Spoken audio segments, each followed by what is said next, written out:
What's up, guys? Welcome back to Let's Level Up, another SketchUp tutorial to help you through your day.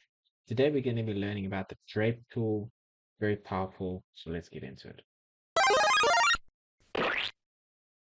So what you'll notice on the screen at the moment is a very over-exaggerated terrain that I've created, just so that I could give you an idea of how this Drape tool, or how far you can extend this Drape tool.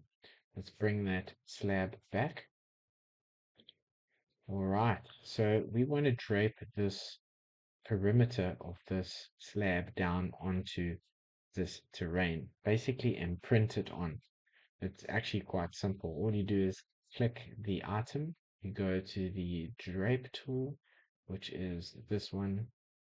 You click on the item that you wanted to drape on, you'll see that there's a little drape icon in red. Click once and boom. It's as easy as that. Hide this. It's basically drape the perimeter of that slab across the terrain. And what that's good for is you can open up this model, delete that, bring back your slab, and then you can basically work your foundations into your terrain. So we'll pick the highest point. It's already at the highest point. Pull this down as if it was foundations. And there's your house that is built into the land. This can also be, if we just create a very quick path, a lined path. I'm just going to do something rectangular around the house. And we want it to follow the lie of the land again. Alrighty, basically make sure it doesn't need to be a group, but it's nice to group things just so that they're separate.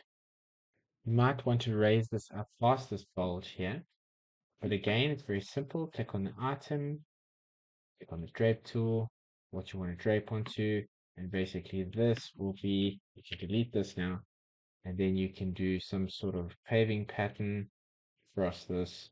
Again, you'll see that this hatch has orientated itself all on these different axes according to the model.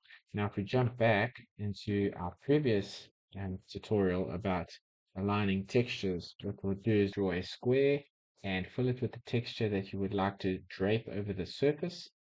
You want to right click on the surface, go to texture, make sure projected is selected, deselect the item, pick up the properties, or click spacebar to allow yourself to double click and open this group.